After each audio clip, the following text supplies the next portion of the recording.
কিছু মানুষ আগুনে পুড়ে বলেই তো অন্য মানুষ আলোকিত হয়। আমি বিশ্বাস করি আপনারা তো আগুনে পুরার সিদ্ধান্ত নিয়ে সাংবাদিক হয়েছেন, নাইলে তো অন্য জায়গায় দালালি করতেন। দুদকে দালালি করলে তো হয়। সুপ্রিয় দর্শক শ্রোতা, আসসালামু আলাইকুম। দেশ এবং প্রবাসে, দূরে এবং কাছে, যে যেখান থেকে আমার এই ভিডিওটির সাথে সংযুক্ত হয়েছেন, সকলকে আন্তরিক শুভেচ্ছা, অভিনন্দন। প্রিয় দর্শক শ্রোতা, শুরু থেকে ছোট্ট একটি ভিডিও ক্লিপের অংশ দেখেছেন। ব্যারিস্টার সুমন ভাই দুদকের অফিসারকে, দুদক কমিশনারকে কিভাবে ধুয়ে দিল, পুরো ভিডিওটি আপনাদেরকে দেখাবো। তো ব্যারিস্টার সুমন ভাই কিন্তু দুদকের যে এই সিনিয়র কমিশনার আছে, কমিশনার সাহেবকে ওনাকে উদ্দেশ্য করে বলতেছে যে আপনি দুদক চালান, আপনার কাছে সবাই ধরা যে দুর্নীতি করবে তার বিরুদ্ধে আপনি রুখে দাঁড়াবেন। আপনি যদি নিজেই চুপ হয়ে যান তাহলে আপনি দুর্নীতি কিভাবে করবেন? তাহলে কি আপনার দুর্নীতি করার মতো আপনার ইচ্ছা আছে? প্রিয় দর্শক, চলুন আমরা সেই ভিডিওটি দেখি, তারপরে কিছু কথা আপনাদের সাথে শেয়ার করব। কিছু মানুষ আগুনে পুড়ে বলেই তো অন্য মানুষ আলোকিত হয়। আমি বিশ্বাস করি আপনারা তো আগুনে পুরার সিদ্ধান্ত নিয়ে সাংবাদিক হয়েছেন, নাইলে তো অন্য জায়গায় দালালি করতেন। দুদকে দালালি করলে তো হয়। একটা মানুষ হিসাবে যতটুকু, যেমন ধরেন আমরা সুগার শরীরে কতটুকু থাকা পর্যন্ত ঠিক আছে, আর এর বেশি হইলে ডায়াবেটিসের প্রবলেম হয়। আমি কোনো মানুষকেই বলছি না যে আমরা একেবারে এখানে পিসাব আসছি, কিন্তু যতটুকু থাকলে দেশের ক্ষতি হয় না, যতটুকু হইলে আপনি কতটুকু কন্ট্রোল করতে পারবেন। আমার বিশ্বাস এখানে বেশিরভাগ মানুষ বাংলাদেশের আমরা ডায়াবেটিক্সের কন্ট্রোলের ভিতরে। শুনেন, আমাদের তো কিছু কিছু জায়গায় ঘুষ দিতে হয় সিস্টেমের কারণে। আপনি যত বড় সৎ লোকই হন, এমন একটা দেশে আপনি জন্মাইছেন যে চাইলেই আপনি এখান থেকে বেরোতে পারবেন না। আমাদের ঘুষ দিয়ে থানায় কাজ করতে হয়, আমাদের ঘুষ দিয়ে এই ভূমি অফিসে কাজ করতে হয়।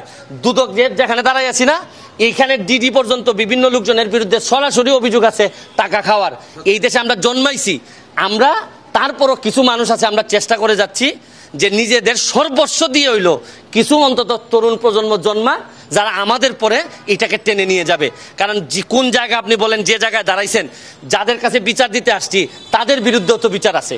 আমার কাছে আজকেও হাইকোর্টে দুদকের একজন ডিডির বিরুদ্ধে যে এত বড় তদন্ত হওয়ার পরও এটা এনএসআইতে পাঠানো হয়েছে, যে দুদক নিজে পাইছে যে তার বিরুদ্ধে যে এই পাইছে, বলে যে না অভিযোগ অনুযায়ী কম পাওয়া গেছে, আর একটু সামনের জন্য এনএসআইতে পাঠানো হয়েছে। এগুলা 4 বছর নিচে হচ্ছে গিয়ে একটা তদন্তে, আরো 4 বছর মনে হয় এনএসআই নিবে। এর ভিতর তো টাকা সব ট্রান্সফার হয়ে যাবে। শুনেন, এগুলা বললে অনেক কথা বলা যায়, কিন্তু তারপর আমরা ফাইট করার জন্য প্রস্তুত। কিছু মানুষ থাকুক না, শুনেন, কিছু মানুষ আগুনে পুড়ে বলেই তো অন্য মানুষ আলোকিত হয়। আমি বিশ্বাস করি আপনারা তো আগুনে পুরার সিদ্ধান্ত নিয়ে সাংবাদিক হয়েছেন, নাইলে তো অন্য জায়গায় দালালি করতেন। দুদকে দালালি করলে তো হয়। কোনো মন্ত্রণালয়ের অনুরোধে দুদক যদি আসতে হয়, তাহলে এই দুদক কোনো কাজের না। দুদক তো বরং ওই মন্ত্রণালয়কেও ধরবে। দুদকের তো জুরিসডিকশন সব জায়গায় আছে। আপনি কি মেহমান নাকি যে দাওয়াতে আসবে দুদক? দুদক তো যেখানে দুর্নীতি দেখবে এখানে চলে যাবে, ওর তো কেউ বাধা দিতে পারবে না। আর আপনারা যেভাবে কথা বলতেছেন, আর দুদক যে সুরে কথা বলে, তাতে মনে হইলো যে মুরগি টুরগি যে জবাই করে তাদেরকে দাওয়াত দিলে ওনারা যাবে। বিষয়টা তো এরকম হওয়ার কথা না।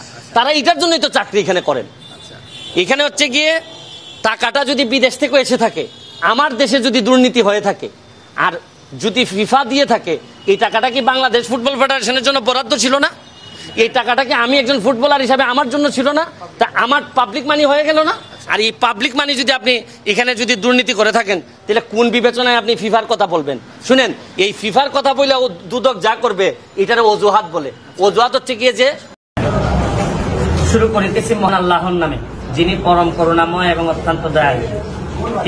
ধানমন্ডি 3 আমাদের যিনি জননেত্রী শেখ হাসিনা, ওনার ব্যক্তিগত অফিসে আমরা আসছি। এখানে হচ্ছে গিয়ে যে কারণে আসছি, একটা ফর্ম কিনে গেলাম। ফর্মটা আমার জন্য না, এটা হচ্ছে গিয়ে আমার কলিগ, যিনি প্রায় 15 বছর ধরে আমরা একসাথে সুপ্রিম কোর্টে কাজ করতেছি। উনি হচ্ছেন গিয়ে ঝিনাইদহের শৈলকুপা, উনার শৈলকুপার সন্তান। উনি জীবনের বিভিন্ন সময় ছাত্রলীগ করে আপনার বন ও পরিবেশ উপকমিটিতে ছিলেন, বিভিন্ন রাজনৈতিক পদবি ওনার আছে।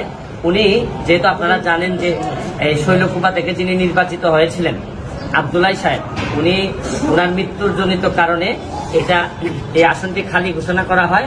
এখন আবার নতুন নির্বাচন, আপনারা জানেন নির্বাচন হবে। এই জন্য আওয়ামী লীগের একজন প্রার্থী হওয়ার জন্য অ্যাডভোকেট লিটন আহমেদ, যিনি অলরেডি বারেট ল শেষ করে আসছেন, আর হয়তো 15-20 দিনের ভিতর ওনার একটা অনুষ্ঠান হয়ে গেলে উনি ব্যারিস্টার নাম লিখতে পারবেন। তো উনি এখানে প্রার্থী হিসাবে আসছেন। আমি ওনার কলিগ হিসাবে, যেহেতু এত বছর ছিলাম একসাথে, ওনারা আমি একেবারে নিজ থেকে চিনি। সৎ মানুষ বলতে যা বোঝায়, তো আমার কাছে মনে হয়েছে যে ঝিনাইদহের নির্বাচনে আমি কেন এই ভিডিওটা করতেছি বা আমি কেন ওনারে পরিচয় করাই দিচ্ছি, উনি তো আমার এলাকার না। আমার প্রশ্ন হচ্ছে গিয়ে যে বঙ্গবন্ধুর সোনার বাংলা বানাইতে গেলে শুধু আমার হবিগঞ্জের একজন এমপি আমাকে দিয়ে হবে না, বিভিন্ন জায়গায় যারা সৎ লোক আছে তাদের নাম বলে দিতে হবে। ওই এলাকার মানুষ তাকে নির্বাচিত করবে কিনা এটা এলাকার মানুষের দায়িত্ব। কিন্তু আমার কথা হচ্ছে যে এই লিটন আহমেদ যদি কারো টাকা মাইরা থাকে, সে যদি কোনো বালুর ব্যবসা, মাটির ব্যবসা, এইসব ব্যবসা করে থাকে, তাহলে তার এলাকার মানুষ এখন আমার ভিডিওতে লেখো যে এই লোক এই ঝিনাইদহের শৈলকুপাতে বহু মানুষের টাকা মাইরা দিছে, দলের নাম কইরা ভাঙ্গায় খাইছে। এরকম যদি হয় তাহলে আমরা রিটার্ন করব। কিন্তু যদি না হয়, সে যদি বঙ্গবন্ধুর আদর্শ। প্রিয় দর্শক, পুরো ভিডিওটি আপনাদেরকে দেখাইছি, হয়তোবা আপনারা বুঝতে পেরেছেন। আর যদি আপনাদের ভালো লেগে থাকে ভিডিওটি একটু লাইক করে দিবেন আর ভিডিওটি শেয়ার করে দিবেন। যদি আপনার বন্ধু বান্ধব না দেখতে পারে, আপনাদের শেয়ার মাধ্যমে দেখতে পারবে। সবাই ভালো থাকবেন, সুস্থ থাকবেন। আল্লাহ হাফেজ।